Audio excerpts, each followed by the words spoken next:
Hello student, next हम start करते हैं। आपकी क्या है, रीमान इंटीग्रल की डार्बक्स थ्योरम है। डार्बक्स थ्योरम में क्या है, स्टेटमेंट पढ़ेंगे। सबसे पहले हमारे पास है if f is a bounded function. अगर मेरा f कोई बाउंडेड फंक्शन है, जो जो चीज़ दे रखी है वो पहले साथ साथ लिख लेते हैं। f अगर मेरा बाउंडेड फंक्शन है, f is bounded function on a b के ऊपर अगर बाउंडेड है तो हमारे पास क्या हो जाएगा, mod function f of x is less than equal to k for all x belongs to a B.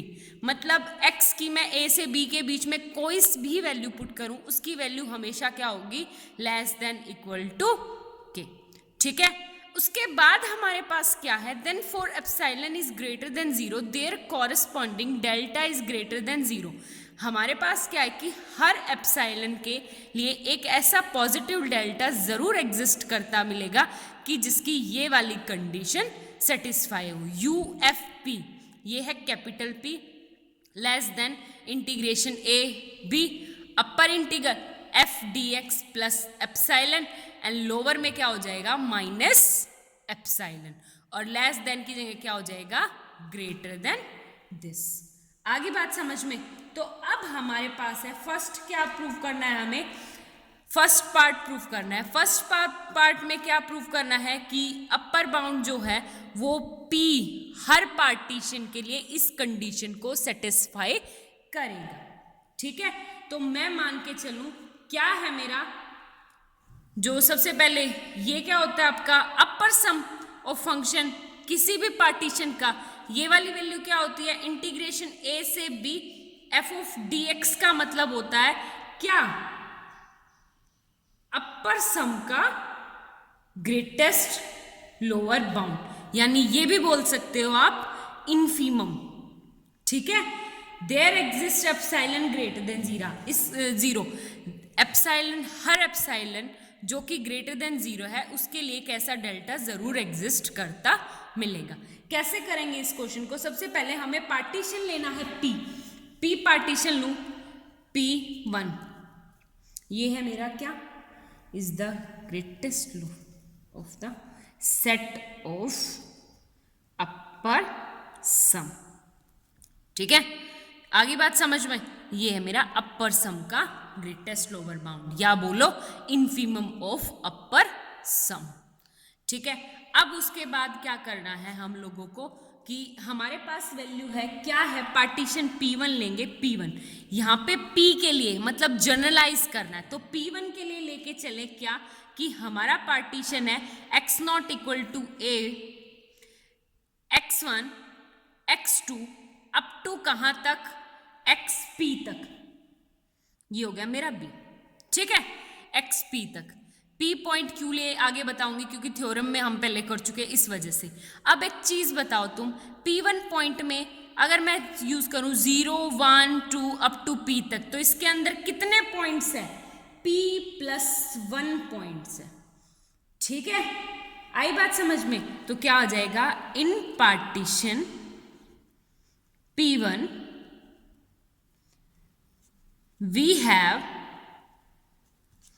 P plus 1 points. ठीक है, तो हमारे पास कितने पॉइंट्स है, P प्लस 1, जिसमें हमने ये भी इंक्लूड किया है और ये भी। आगे बात समझ में, ये तो था सिंपल आपके पास से। अब हमें दे रखी है वैल्यू कि ईच पार्टीशन क्या दे रखा है, norm of less than del, ये नॉर्म ऑफ P हमें दे रखा है। तो हमारे पास हो जाएगा कि P be a partition with norm which is less than that। आगे बात समझ में। इससे आगे देखो आप लोगों के पास क्या है, जो हमें प्रूव करना है वो P के लिए मतलब जनरलाइज करना है।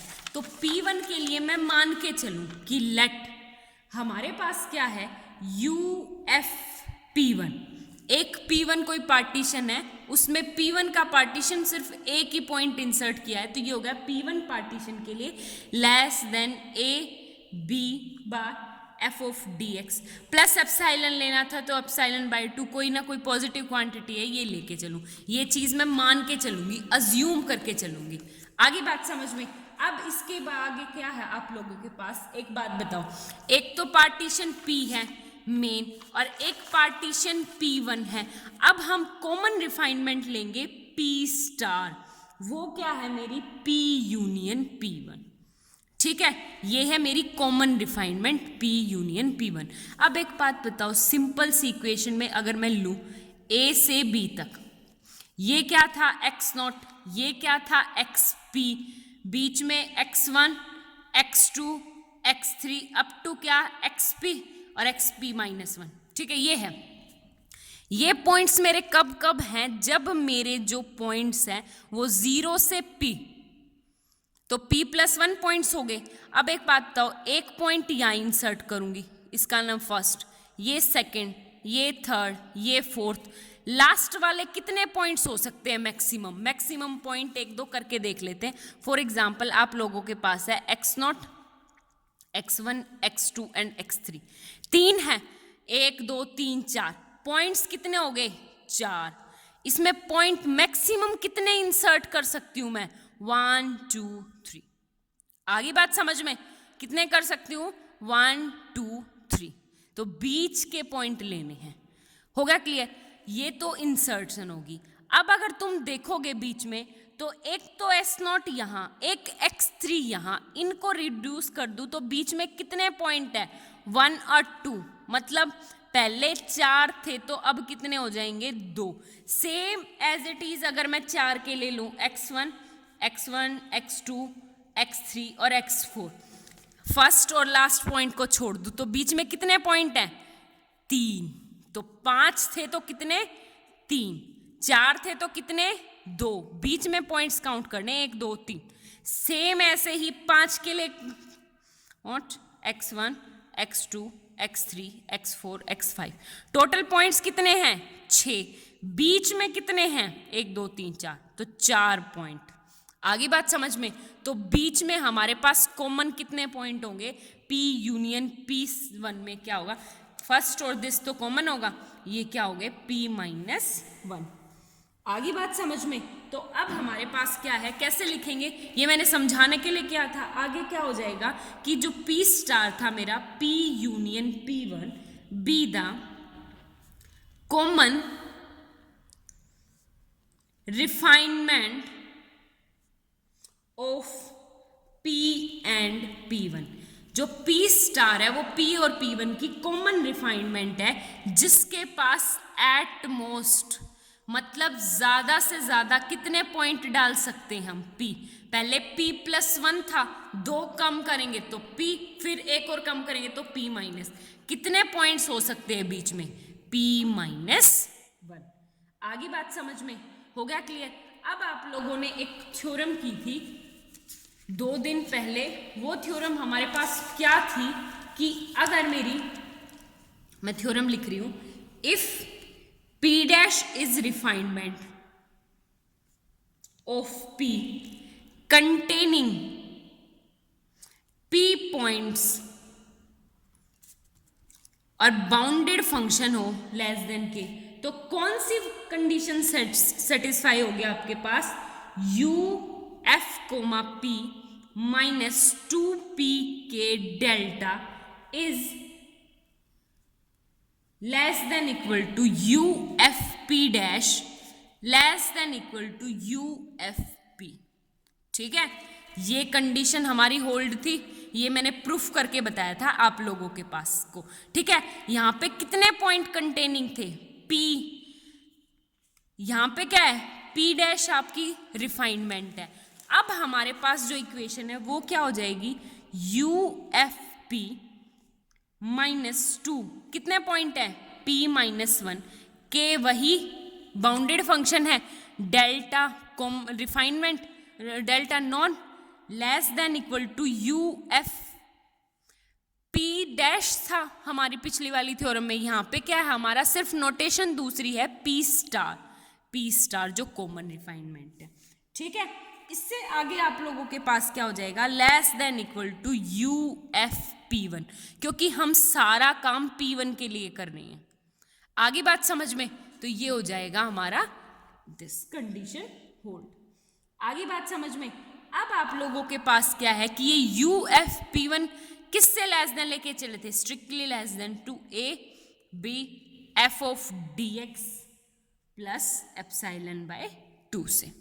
आगे बात समझ में, अब आप लोगों के पास है, अगर तुम ध्यान से देखो तो बीच की दोनों टर्म हटा के, ये दोनों टर्म हटा के फर्स्ट एंड दिस क्या हो जाएगा हमारे पास, U F P minus 2p minus 1 के डेल्टा लेस देन ए से b f of d x plus epsilon by 2। आगे बात समझ में, इसको उस साइड उठा के ले जाऊं, U F P less than a से b f of d x plus epsilon by 2, ये क्या हो जाएगा मेरा -2 प्लस हो जाएगा कि डेल्टा। आगे बात समझ में ये है।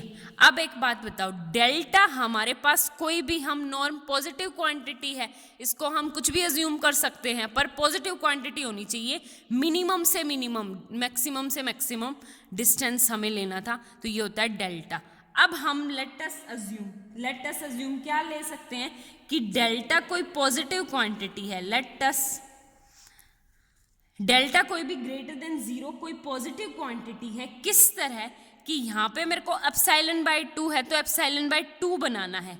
कैसे बनेगी, यहाँ से 2 है, नीचे 2 बनाना है, तो 4, ये हो जाएगा मेरा delta is less then epsilon bye 4 into p minus 1 into के। आगे बात समझ में, डेल्टा हमें अपने अकॉर्डिंग लेना, हर एप्सिलॉन के कोई ना कोई एक डेल्टा एग्जिस्ट करेगा, तो इसकी वैल्यू अब उठा के इसमें रख दो। ये क्या होगा, U F P less than a से b f d x plus epsilon by 2 plus 2p minus 1 के डेल्टा, मतलब क्या आ जाएगा एप्सिलॉन बाय 4 p माइनस 1 के। ठीक है, डेल्टा की वैल्यू 4 दिस कट गया, ये क्या बन गया epsilon by 2 plus epsilon by 2, तो लेस देन ए से b f d x plus epsilon, यही हमें प्रूव करना था। आगे बात समझ में, सेम एज इट इज आपका एल एफ के लिए है, सिर्फ यहाँ पे कंडीशन चेंज हो जाएगी, एल एफ पी माइनस की जगह प्लस 2p माइनस 1 के डेल्टा और greater than equal to U F P star greater than equal to U F P dash and this is strictly greater then.